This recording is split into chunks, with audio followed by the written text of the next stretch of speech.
जय हिंद दोस्तों। आज हम बात करेंगे एक महत्वपूर्ण टॉपिक के बारे में जिसका नाम है शिक्षण अधिगम सामग्री, टीचिंग लर्निंग मटेरियल्स।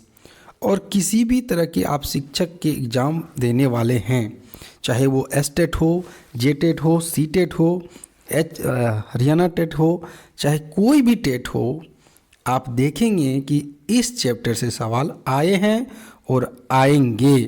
तो इस छोटे चैप्टर को हम नेगलेक्ट नहीं कर सकते हैं। आप ऐसा ध्यान से पढ़ें और मैं इस तरह आपको बताऊंगा कि दोबारा आपको पढ़ने की ज़रूरत नहीं पड़ेगी। तो चलिए वीडियो को शुरू करते हैं, देखते हैं इसमें क्या है। शिक्षण अधिगम सामग्री, टीचिंग लर्निंग मटेरियल्स, वह सामग्री जो शिक्षा को सरल, सुगम, आकर्षक, हृदयग्राही और बोधगम्य बनाती हो और जो शिक्षण में मदद करती हो। ये क्या है? एक सामग्री है। देखिए, ये सब थ्योरी की बातें हैं, मैं आपको सिंपली बताता हूँ। अगर बच्चे थ्योरी से नहीं समझ रहे हैं, यदि हम कहें कि बच्चों को देखो बाबू ये जो है आयत है, अगर वो इस तरह नहीं समझ रहे हैं तो हम उसके सामने क्या करेंगे? एक बिस्किट ले आएंगे और दिखाएंगे कि आयत इसी प्रकार का होता है।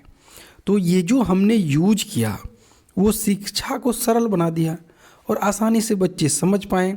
और किसी भी तरह, जैसे कि अगर हम उसको क से कबूतर सिखा रहे हैं और वो नहीं सीख पा रहा है, क से कबूतर नहीं सीख पा रहा है, तो हम क्या करेंगे? उसके सामने एक चार्ट ले आएंगे जिसमें कबूतर का चित्र बना हुआ हो। तो वो देखिएगा, दिखाएंगे, देखो ये वाला जो देख रहे हो ना बाबू, यही वाला कबूतर है। तो क से क्या होता है? कबूतर। अब हम कहेंगे क से खाली कबूतर नहीं होता है, क से कमल भी होता है। तो हम फिर उसके सामने कमल फूल का लेके आएंगे। तो आप समझ रहे हैं कि टीचिंग लर्निंग मटेरियल क्या है। अब शिक्षण दो तरह की बातें होती है, एक होता है टीएलएम और एक होता है टीचिंग एड्स। तो टीचिंग लर्निंग मटेरियल जो होता है वो मेन होता है और उसकी जो सहायक सामग्री होती है वो टीचिंग लर्निंग एड्स कहलाती है, यानी शिक्षण अधिगम सहायक सामग्री कहलाती है। इसमें सोच और खोज की प्रवृत्ति प्रोत्साहित होती है। अब हम इसे डिटेल में आगे पढ़ेंगे। देखिए, परिभाषा दिया है किसने? डेंड ने एक परिभाषा दी। उनका कहना है कि टीएलएम यानी शिक्षण सहायक सामग्री, यानी किसकी बात कर रहा है? टीचिंग लर्निंग एड्स की बात कर रहा है, जो कक्षा में या अन्य शिक्षण परिस्थितियों में लिखित या बोली गई पाठ्य सामग्री को समझाने में सहायक होती है। यानी ये टीएलएम और टीचिंग लर्निंग एड्स क्या है? तो ये वो चीज़ें हैं जब हम कक्षा में क्लास ले रहे हैं, बच्चों को सिखा रहे हैं या कहीं भी सिखा रहे हैं, तो यहाँ पर हम अलग से उसको समझाने के लिए उपयोग की जाने वाली वस्तु को टीचिंग लर्निंग एड्स या टीचिंग लर्निंग मटेरियल कहेंगे। कार्टर और गुड के अनुसार उन्होंने कहा है कि कोई भी ऐसी सामग्री, चाहे वो श्रव्य हो, चाहे वो दृश्य हो, चाहे श्रव्य और दृश्य दोनों हो, जिससे हम इंद्रियों को, किसकी इंद्रियों को? बच्चों के इंद्रियों द्वारा। इंद्रियां कितनी हैं? नाक, कान, आँख, जीभ और त्वचा। इंद्रियों के माध्यम से उनकी शिक्षा प्रक्रिया को आगे बढ़ा सकें। तो वह सहायक सामग्री कहलाएगी। कौन सी सहायक सामग्री कहलाएगी? तो शिक्षण सहायक सामग्री कहलाएगी, यानी एड्स की बात कर रहा है। नेक्स्ट है शिक्षण सामग्री के प्रकार। देखिए, ये भले ही छोटा सा चैप्टर हो, लेकिन आपको मैं ऐसा बता दूंगा कि इससे 1 to 5 हो या 6 to 8 हो, आप गलती कर ही नहीं पाएंगे और आपको किसी के वीडियो देखने की ज़रूरत भी नहीं पड़ेगी। आज आप इस तरह समझने वाले हैं। अब आप देखिए प्रिंट सामग्री।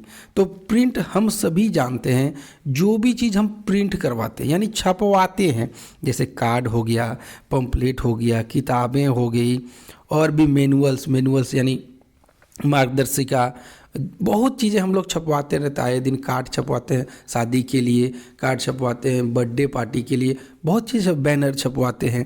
ये जो छपवाते हैं ना, उसको कहेंगे हम प्रिंट सामग्री। जैसे किताब देख लीजिए, पेपर छपता है, शब्दकोश यानी डिक्शनरी छपता है, और वर्कशीट छपवाते हैं, क्वेश्चन पेपर छपवाते हैं। जितनी भी जो चीज़ें छपवाते हैं वो प्रिंट सामग्री कहलाएगी। नेक्स्ट है श्रव्य सामग्री। श्रव्य सामग्री में सिर्फ आपको सुनाई देगा, वे सभी चीज़ें जिनसे हमें सुनाई देती हैं, अब कोई मुंह से बोल रहा है तो उसको नहीं कहेंगे, वो तो मेन हो गया। सहायक के रूप में जो हम ले रहे हैं, जैसे रेडियो ले रहे हैं, जैसे टेप पहले आता था मैं छोटा सा बजाने के लिए, और सीडी हो गया जिसमें हमको सिर्फ सुनाई पड़े, जैसे MP3 गाना बजाते हैं हम, तो ये सब जो हम सुनते हैं, जैसे चोंगा हो गया, एम्पलीफायर उसको बोलते हैं, छोटा सा बूफर वगैरह हो गया, आप देखे होंगे डीजे हो गया, तो ये सब क्या, ये सब जो है श्रव्य सामग्री है, क्योंकि इसमें सिर्फ सुनाई देता है। नेक्स्ट है दृश्य सामग्री। दृश्य सामग्री उसको हम कहेंगे जिसको हम सिर्फ देख सकते हैं, उसको हम सुन नहीं सकते हैं। वैसी चीज़ें जिसे हम देख करके समझ जाते हैं, जैसे किताब है, ये तो दिखाई देने वाली चीज़ें हैं, चार्ट पेपर है दिखाई देने, मानचित्र, पोस्टर, बुलेटिन, संग्रहालय, पहाड़, पर्वत, कुछ भी। अगर हम उदाहरण के तौर पर अगर फुटबॉल भी ले रहे हैं दिखाने के लिए, तो ये दृश्य सामग्री। अगर मैं तिकोन बताने के लिए उसे एक मैड एंगल का चिप्स ले लूँ, या कुरकुरे, या कुछ भी चीज़ें, या आगोल समझाने के लिए हम आलू ले लिए, ये सभी चीज़ें क्या आ जाएगी, दृश्य सामग्री के अंतर्गत आएंगी। नेक्स्ट है श्रव्य दृश्य सामग्री। श्रव्य दृश्य सामग्री का मतलब उसमें सुनाई भी देगा और उसमें दिखाई भी देगा। वे सभी चीज़ें जो हम अलग से ले रहे हैं बच्चों को समझाने के लिए, उसमें से आवाज़ भी आ रही है और उसमें दिखाई भी दे रहा है, यानी चलचित्र भी चल रहा है। जैसे टीवी को आप ले लीजिए, टीवी में सुनाई भी देता है और टीवी में दिखाई भी देता है। जैसे कंप्यूटर में सुनाई भी देता है, दिखाई भी देता है। फिर मूवी देखने जाते हैं, सिनेमा देखने जाते हैं, उसमें दिखाई भी देता है, सुनाई भी देता है। जैसे हम नाटक देखने जाते हैं, दिखाई भी सुनाई भी देता है। तो मोबाइल को भी आप ले लीजिए, इसमें दिखाई भी देता है, सुनाई भी देता है। लेकिन अगर हम बात करें माइक्रोफोन की, तो माइक्रोफोन में दिखाई नहीं देता है, सिर्फ सुनाई देता है। अगर हम बात करें वायरलेस की, तो सुनाई देता है, ये श्रव्य हो गया, दिखाई नहीं देता है। आप समझ रहे हैं। तो इस चैप्टर में बहुत ज़्यादा कुछ नहीं है, लेकिन अगर आपको इस चैप्टर से लाभ पहुंचता है तो हमारे चैनल को आप सब्सक्राइब करेंगे, कमेंट करेंगे कि आपको कैसा लगा, और हाँ, आप ज़्यादा से ज़्यादा शेयर करेंगे क्योंकि दूसरे लोग भी इसका लाभ उठा सके। इलेक्ट्रॉनिक वस्तुएं देखते हैं। इलेक्ट्रॉनिक वस्तुएं उनको कहते हैं जो किसी न किसी बिजली स्रोत से चलती हों। जैसे आपका बैटरी से चलने वाला चीज़ हो गया, या आप इलेक्ट्रिक से चलने वाले चीज़ को ले लीजिए। जैसे आप देखिए क्या है, कंप्यूटर है, आपका माइक्रोफोन है, आपका चोंगा जिसको हम लोग बोलते हैं एम्पलीफायर वो है, चाहे अभी मोबाइल हो, कैलकुलेटर हो या टेलीफोन हो, सब किसी न किसी बैटरी वाले चीज़ें यानी विद्युत से चलते हैं। चाहे वो अल्टरनेटिव करंट हो, प्रत्यावर्ती धारा, या वो दिष्ट धारा यानी डायरेक्ट करंट हो। दिष्ट धारा जिसको डायरेक्ट करंट बोलते हैं, जैसे बैटरी से उपकरण चलने वाला उपकरण है ना। नेक्स्ट है सहायक सामग्री की क्या उद्देश्य। आखिर हम जो बच्चों के लिए ये सब लेकर के आते हैं, तो शिक्षण में इसका कुछ ना कुछ तो उद्देश्य जरूर होगा ना। तो सहायक सामग्री का उद्देश्य जो है कुछ निम्नांकित उपयोग की उद्देश्य प्राप्ति हेतु किया जाता है। यानी इसका जब हम उपयोग करते हैं, कुछ ना कुछ उसके पीछे हमारा मोटिव छिपा हुआ होता है। तो वो पहला बात है कि बच्चों में शिक्षा के प्रति यानी किसी भी चीज़ के प्रति जागृति पैदा करना या रुचि जागृत करना। कहने का मतलब, यदि बच्चे बोर हो रहे हैं तो हम उसे कैसे ठीक करेंगे, उसको हम ऐसा चीज़ उपलब्ध कराएंगे कि उसकी बोरनेस जो है वो ख़त्म हो जाए। यदि बच्चे बोर हो रहे हैं तो ऐसे में हम क्या करेंगे, उसके अंदर रुचि पैदा करने के लिए बहुत चीज़ों का इस्तेमाल करते हैं। जैसे कोई चार्ट पेपर पर ध्यान लगा या कोई खेल करवा दिए, तो यहाँ पर खेल लर्निंग एड्स में नहीं आएगा, लेकिन उसको रुचि पैदा करने के लिए कुछ उसका ध्यान भटकाने के लिए, जैसे मोबाइल थोड़ा देर दिखा दिए, पर्यावरण के संबंधित मुद्दों को दिखा दिए या कोई भी मुद्दे को दिखा दिए, तो उसका ध्यान भटक जाएगा। नेक्स्ट है बालकों में तथ्यात्मक सूचनाओं को रोचक ढंग से प्रस्तुत करना। तथ्यात्मक सूचना के मतलब कोई भी चीज़ में, हर एक चीज़ में जानकारी छुपी होती है। अगर आप दिखा रहे हैं तो आपका उद्देश्य कुछ ना कुछ है। यानी कि हम दिखा रहे हैं कि देखिए मोबाइल है, तो मोबाइल के में कुछ ना कुछ रहस्य छुपा हुआ, आप किस उद्देश्य से लाएं, तो किसी न कुछ उद्देश्य से लाए होंगे कि ये जो हम दिखा रहे हैं मेरा पर्पस क्या है, तो वो उद्देश्य को भी रोचक ढंग से प्रस्तुत करना है। जैसे अगर हम बच्चों को पहाड़ पढ़ा रहे हैं और नदी पढ़ा रहे हैं, तो अगर हम उससे संबंधित कोई वीडियो उसको दिखा दें तो ज़्यादा अच्छे से समझेगा।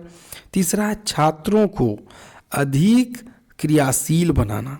छात्र क्या होते हैं, बोर होने लगते, बड़े बच्चे भी बोर होने लगते, झगड़ा करने लगते हैं, आपस में बैठते हैं तो शांति भंग हो जाती है, कक्षा का अनुशासन भंग हो जाता है।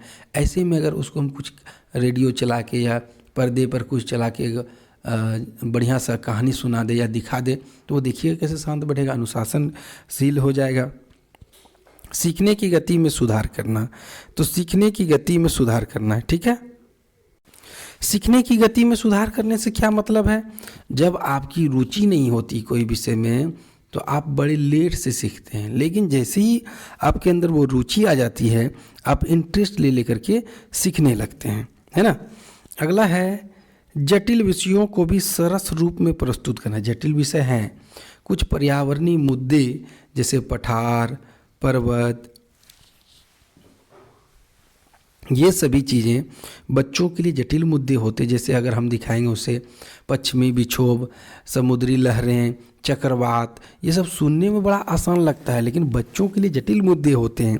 लेकिन अगर हम उसे किसी वीडियो के रूप में प्रस्तुत कर पाएँ एड्स का प्रयोग करके तो कितना अनुकूल हो जाएगा, वो सरल रूप से सीख जाएंगे।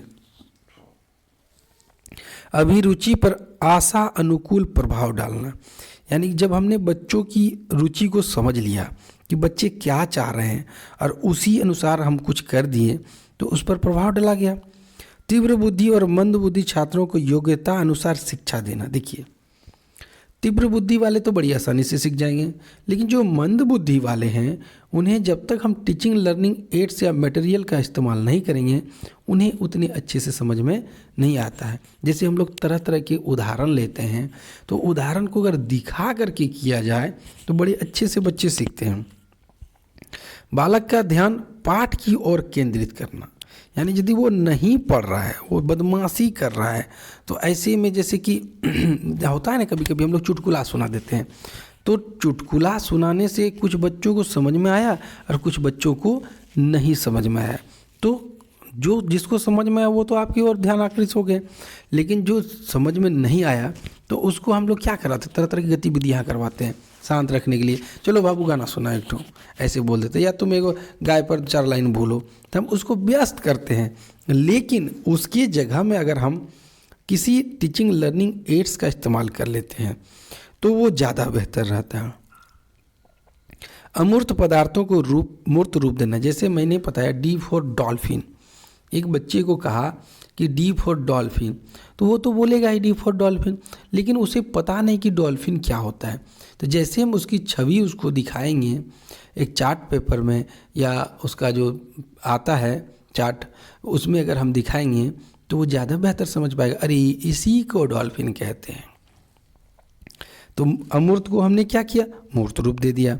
बालक की निरीक्षण शक्ति का विकास करना, जब बालक सुनने के साथ साथ देखता भी है तो उसको परखता है कि सामने वाला जो चीज़ दिखाया जा रहा है, मैंने कहा डॉल्फिन, तो डॉल्फिन की हाथ नहीं होते हैं, उसकी पूंछ होती है, वो ठंडे पानी में, वो मीठे पानी में रहता है, वो गंगा में भारत में पाया जाता है, तब वो ज़्यादा आसानी से समझने लगे, वो निरीक्षित करने लगे, उसका दिखेगा इसका आँख कितना है, इसका मुंह कितना है, ये किस तरह दिखता है, ये निरीक्षण क्षमता का विकास करना है।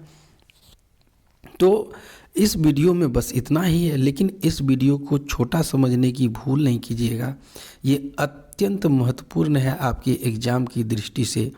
तो अब आप लोग समझदार हो गए हैं, आपने वीडियो को अंत तक देख लिया है, तो कृपया इसे थोड़ा सा फैलाएं, शेयर करें, और आपको यह वीडियो कैसा लगा आप हमें कमेंट